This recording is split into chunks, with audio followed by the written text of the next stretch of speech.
जो वाकया आज मैं आप सबको सुनाने वाला हूं वो उत्तर प्रदेश के बिजनौर शहर का है। बिजनौर शहर में एक मोहल्ला है जिसका नाम है मोहल्ला मिर्दगान।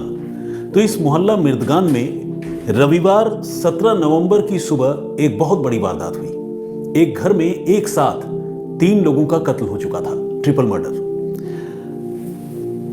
ये परिवार था मंसूर का। इस परिवार में मंसूर 60 साल उनकी उम्र थी और उनकी बीवी जिसका नाम जुबैदा है, तो उसकी भी उम्र 60 साल की थी। पति पत्नी दोनों की उम्र एक ही थी और बेटा महज 16-17 साल का था जिसका नाम था याकूब। तो ये 3 लोग वहां रहते थे और इन 3 लोगों के घर में शनिवार और रविवार की दरमियानी रात को कुछ लोग घुस आए थे जिन लोगों ने इन तीनों को बहुत दर्दनाक तरीके से मारा था, क्योंकि इनके शरीर पर एक नहीं कई हथियारों के जख्म के निशान थे। पेचकस जैसी नुकीली चीज से इन पर हमला किया गया था। इनके इंटरनल ऑर्गन्स जो हैं वो बिल्कुल डैमेज हो गए थे। फेफड़े, लिवर जैसी चीजें उस लंबे पेचकस के पेनिट्रेट करने की वजह से, घुस जाने की वजह से। इसके अलावा जो नौजवान लड़का था, वही 16-17 साल का जो मैं बता रहा हूँ याकूब, उसका चाकू से गला काट दिया गया था और माँ बाप और बेटे इन तीनों की लाशें अलग अलग कमरों में अलग अलग जगह पर पड़ी हुई थी। अब सुबह जब लोगों ने इस घटना के बारे में जाना, उन्हें पता चला कि मंसूर के परिवार में इस तरह की वारदात हो गई है, तो लोग बहुत परेशान हुए, घबराए। उन्होंने पुलिस को फ़ोन किया और बिजनौर की पुलिस मौके पर पहुंची और सीन ऑफ क्राइम पर पहुंचकर पुलिस ने वही सारा मंजर देखा जिसका मैंने अभी आप सबसे जिक्र किया। अब पुलिस ये जानने समझने की कोशिश करने लगी कि आखिर इस मर्डर के पीछे का इंटेंशन क्या रहा होगा, क्यों इन लोगों की हत्या की गई। तो पुलिस ने जब घर पर निगाह दौड़ाई तो पुलिस ने यह भी नोटिस किया कि घर के बक्से, अलमारी, ये सारी चीज़ें जो है वो खुली हुई हैं, जिन्हें देखकर ये लगता था कि शायद घर में लूटपाट या चोरी डकैती जैसी कोई वारदात हुई है। अब एक बात तो क्लियर हो गई कि लूटपाट या चोरी के इरादे से कत्ल हुआ है, लेकिन वो कत्ल करने वाले लोग कौन हैं, पुलिस को ये पता लगाना था। मगर दिक्कत ये थी कि मोहल्ले में जहां पर यह घटना हुई थी वहां पर कोई ऐसा विजिबली प्रॉपर फोकस्ड कोई सीसीटीवी कैमरा नहीं था। तो ऐसे में पुलिस के पास टेक्निकल इन्वेस्टिगेशन के नाम पर कोई खास लीड या कोई खास मदद नहीं थी। पुलिस को अब इस मामले को मैनुअली ही इन्वेस्टिगेट करके पता करना था। अपने इन्फॉर्मर्स से पुलिस को बात करनी थी, सुलझाने की कोशिश करनी थी और पुलिस ने ये कोशिश की। कुछ मुखबिरों से पुलिस ने बातचीत की और बिजनौर के उस इलाके में एक्टिव जो भी चोर डकैत हैं उनके बारे में पुलिस ने जानकारी जुटाई कि उनमें से कोई है या नहीं है। कई सारे लोगों को पुलिस ने राउंड अप किया, उनसे पूछताछ की, सख्ती भी की, लेकिन कोई भी इस घटना में शामिल होने की बात कबूलने के लिए तैयार नहीं था। बल्कि जिस को पुलिस ने पकड़ा वो सारे लोग अपनी अपनी बेगुनाही की दलील भी देते रहे और पुलिस के सामने सबूत भी पेश करते रहे, बताते रहे बीती रात कहाँ थे, किसके साथ थे। पुलिस उन चीज़ों को वेरीफाई करती रही। तो काफ़ी वक्त इस एक्सरसाइज में पुलिस का गुजरा, बिजनौर पुलिस का। इस बीच पुलिस ने यह भी पता करने की शुरुआत की कि बीती रात जब यह घटना हुई थी, शनिवार और रविवार की दरमियानी रात को, मैंने आपको बताया 17 नवंबर रविवार की सुबह, इसी महीने की बात है, वो लाशें मिली थी।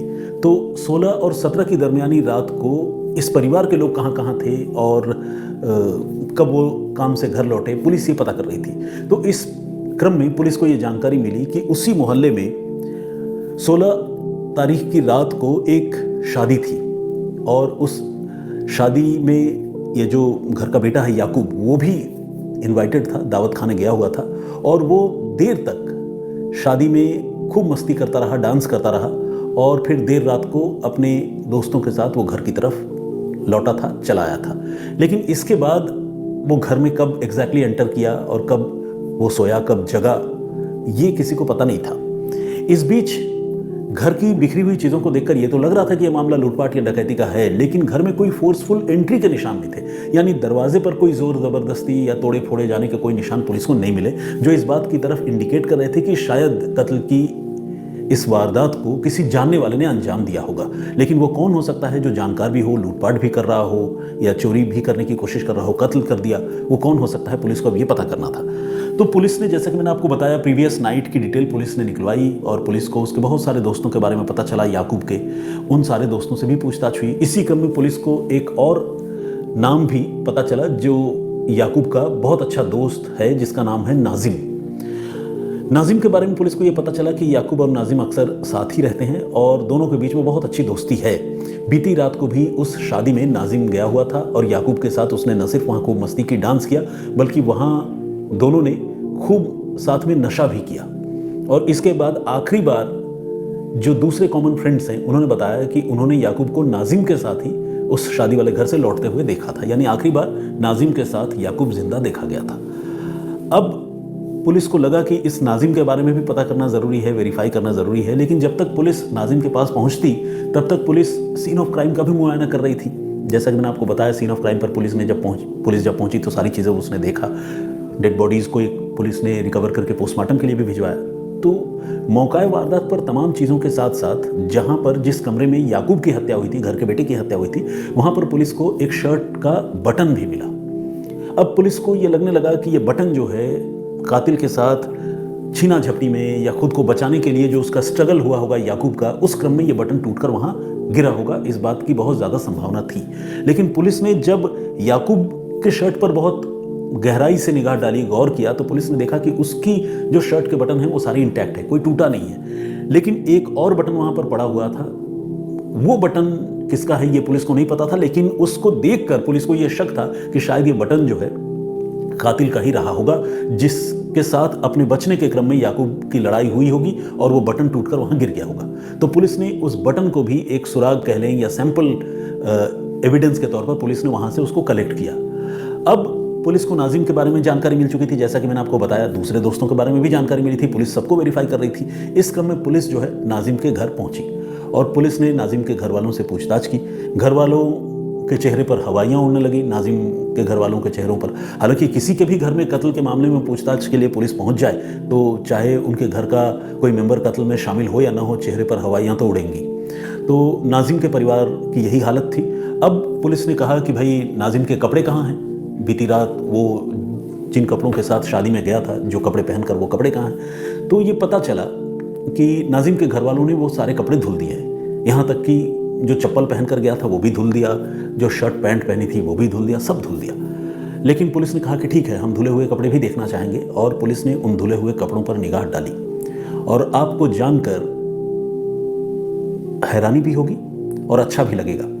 हैरानी के बदले में कोई और शब्द सोच रहा था बीच में, लेकिन मुझे लगा कि नहीं, यहाँ पर हैरानी के सिवाय कोई दूसरे शब्द को रिप्लेस नहीं कर सकता। बहरहाल आपको जानकर हैरानी होगी और अच्छा भी लगेगा कि जो बटन पुलिस को मौका वारदात से मिला था, यहाँ नाजिम की जो धुली हुई शर्ट थी उससे वो बटन मिस था, गायब था, टूटा हुआ था वो बटन। और नाजिम की शर्ट धुल गई थी और सारे दूसरे कपड़े भी धुल गए थे। अब पुलिस को तकरीबन यकीन हो गया था कि इस घटना में हो ना हो नाजिम का ही हाथ है, नाजिम का ही रोल है। हो सकता है नाजिम के साथ कोई और भी हो जो उस बीती रात इस हमले को और कत्ल की घटना को अंजाम देने पहुंचा हो, क्योंकि 3 लोगों का कत्ल हुआ है, अकेले एक आदमी के बस का रोग लगता नहीं है। तो पुलिस ने नाजिम को पकड़ने से पहले पुलिस ने एक और टेस्ट कंडक्ट करने का फैसला किया। एक केमिकल टेस्ट होता है जिसे बेंजाडाइन टेस्ट कहते हैं, आप सब ने ज़रूर इसके बारे में सुना होगा। ये बेसिकली एक ख़ास तरह का केमिकल होता है जिसे खून के ऊपर डालने से या खून के धुले हुए धब्बों के ऊपर भी डालने से उसके जो भी रेमनेंट्स या कण खून के वहाँ रह जाते हैं, उससे उसका कलर जो है एक पर्टिकुलर कन्वर्ट होता है, प्रोबेबली पिंक या ब्लू, इस तरह का कलर जो है वहाँ पर पैदा होता है या कन्वर्ट होता है, जो भी आप कह लें। तो ये बेंजाडाइन टेस्ट पुलिस ने करने का फैसला किया। पुलिस ने वो केमिकल अरेंज किया, मंगवाया, और उसके बाद जो कपड़े नाजिम के धुले हुए थे उन पर वो बेंजाडाइन की बूंदें जो है वो डाली गई। और ये बूंदें डालते ही ये क्लियर हो गया कि पूरे शर्ट को जिसे धुला गया था और विजिबली जिसमें कोई भी खून का निशान नहीं था, वो बेंजाडाइन टेस्ट में ये प्रूव हो गया कि उसमें पूरी की पूरी शर्ट तकरीबन फ्रंटल पार्ट जो है वो खून से सनी हुई थी, और घर वालों ने वो खून से सने कपड़े धो भी दिए थे। तो ये भी बात क्लियर हो गई। इसके बाद पुलिस ने नाजिम को पकड़ लिया। इस मामले में घर वालों की भूमिका भी संदिग्ध रही। जब पूछताछ हुई तो पता चला कि नाजिम की बहन ने वो कपड़े धोए थे और उसने अपने भाई के कपड़ों में खून के छींटे देखने के बाद अपनी माँ को भी इसके बारे में बताया था, और उन लोगों ने इस राज को छिपाने की कोशिश की, जिसके वजह से उन्होंने वो खून के धब्बे धो दिए। अब बिजनौर पुलिस इस मामले में नाजिम के साथ साथ उसकी माँ, बहन और घर के दूसरे लोग जिन्हें इस कत्ल के बारे में पता था और जो सबूत मिटाने की कोशिश कर रहे थे, उनके खिलाफ क्या कार्रवाई करती है ये अभी देखने वाली बात है। लेकिन अभी बहुत इनिशियल स्टेज में है ये इन्वेस्टिगेशन। लेकिन पुलिस अब नाजिम को पकड़ चुकी थी।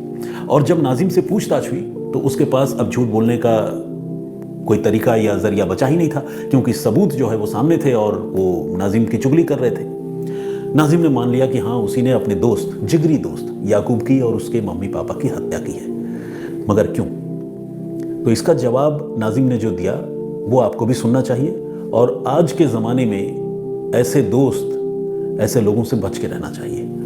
नाजिम और याकूब, जैसा कि मैंने आपको बताया, बहुत अच्छे दोस्त थे, दांत कटी रोटी थी, साथ में उठना बैठना था ये, लेकिन साथ में नशा भी करते थे और इनको हर तरह के नशे की आदत थी। पीना पिलाना खाना तो है ही, सूंघने का नशा भी था। मतलब ये फ्लूइड थिनर और नेल पेंट रिमूवर इस तरह की जो चीज़ें हैं ना, जिसमें एक ख़ास किस्म की बू होती है, उसको ये लोग सूंघा भी करते थे। तो आले दर्जे के नशेड़ी ये लोग थे। पुलिस की जांच में ये बात सामने आई और ये पता चला कि बीती रात उस पार्टी के में, शादी के पार्टी में खाने पीने और नशा करने के दौरान याकूब ने बातों बातों में नाजिम को ये बताया था कि उसके घर में बहुत सारा चोरी का सोना पड़ा हुआ है। अब चोरी का सोना पड़ा होना, इस बात का भी सबूत है याकूब का ये कहना कि इन लोगों का क्रिमिनल बैकग्राउंड भी था, थोड़ा बहुत कहीं ना कहीं, कोई बहुत बड़े क्रिमिनल नहीं थे, लेकिन छोटी मोटी घटनाओं को ये अंजाम दिया करते थे। और इस तरह का क्लेम जब याकूब ने नाजिम से किया तो नाजिम के मन में जो है वो पाप आ गया, या आप कह लें कि उसकी नीयत बिगड़ गई। इसके बाद नाजिम ने तय किया कि वो याकूब के साथ उसके घर जाएगा और उसके घर से सोना चुरा लेगा। लेकिन उसे नहीं पता था कि सोना कैसे चुराएगा, मगर उसके दिमाग में ये था कि वो जैसे भी हो याकूब के पास से वो सोना लेगा। अब रात को ये दोनों दोस्त निकले और नाजिम ने याकूब से कहा कि चलो मैं तुम्हारे ही घर चलूँगा और मुझे शादी में मैंने दावत तो खाई तुम्हारे साथ, लेकिन पेट ज़्यादा भरा नहीं, तुम्हारे घर में चल के कुछ खाऊंगा भी। अब याकूब के लिए तो अच्छा था, उसका इतना बढ़िया दोस्त उसे कह रहा था कि घर चलूँगा, रात को तुम्हारे साथ कुछ टाइम रहूँगा। तो याकूब और नाजिम अब दोनों याकूब के घर पहुँचे। याकूब के पिता मंसूर, जो 60 साल के बुजुर्ग हैं, वो गहरी नींद में थे और उस रात मंसूर ने भी अच्छा खासा नशा किया हुआ था। मंसूर ने दरवाज़ा खोला, देखा सामने बेटा और उसके दोस्त हैं। उसके बाद कहा कि ठीक है, तुम लोग घर आओ, अंदर आओ, और वो अपने कमरे में जाकर सो गया। नींद याकूब को भी ज़बरदस्त आ रही थी, लेकिन इत्तेफाक से नाजिम की आंखों में नींद नहीं थी, क्योंकि वो तो लूटपाट और चोरी करना चाहता था, इसी इरादे से आया ही था। तो याकूब भी अपने कमरे में गया, लेकिन नाजिम उसके साथ उसके कमरे में नहीं गया। उसको बोला कि ठीक है तुम सो, मैं अभी आ रहा हूं। इसके बाद उसने क्या किया, सीधे मंसूर की पत्नी यानी याकूब की मां जुबैदा, वो जहां सो रही थी वहां वो पहुंचा, क्योंकि उसे शक था कि अगर वो सोना चोरी करने की कोशिश करेगा बेडरूम में घुसकर तो शायद जुबैदा जाग जाए और वो शोर मचाए। तो इसीलिए सबसे पहले उसने जुबैदा को टारगेट करने का फैसला किया। उसके कमरे में पहुंचा और पेचकस और चाकू से उस पर ताबड़तोड़ वार करके जुबैदा की हत्या कर दी। उसे चीखने का, छटपटाने का भी मौका नहीं मिला। घर में बेटा और पति अलग अलग कमरों में रहे और उन्हें खबर भी नहीं हुई कि बेटे के दोस्त ने आकर जुबैदा की हत्या कर दी है, यानी एक मां की हत्या कर दी है, या कह ले एक पत्नी की हत्या कर दी है। अब जुबैदा की हत्या हो चुकी थी। इसके बाद उसने जुबैदा के कमरे में और घर में जहां जहां भी हो सकता था उसने उस सोने की तलाश की। नाजिम ने, उसको वो नहीं मिली। फिर इसके बाद ये जो नाजिम है, इसने अब मंसूर को टारगेट किया। मंसूर भी नींद में गाफिल था, नशे में धुत। उस पर हमला किया और उसे भी पूरी तरह चाकुओं से गूंद कर उसकी हत्या कर दी। उसके शरीर पर भी पेचकस के जख्म मिले और फाइनली वो गया याकूब के कमरे में और उसको लगा कि अब याकूब के पास चल के देखना चाहिए उसके पास क्या है क्या नहीं है। ऐसे भी उसे ये लग रहा था कि अगर याकूब जिंदा बचा तो वो तो फंस जाएगा, क्योंकि याकूब के साथ ही घर आया था, याकूब सारी बातें बता देगा।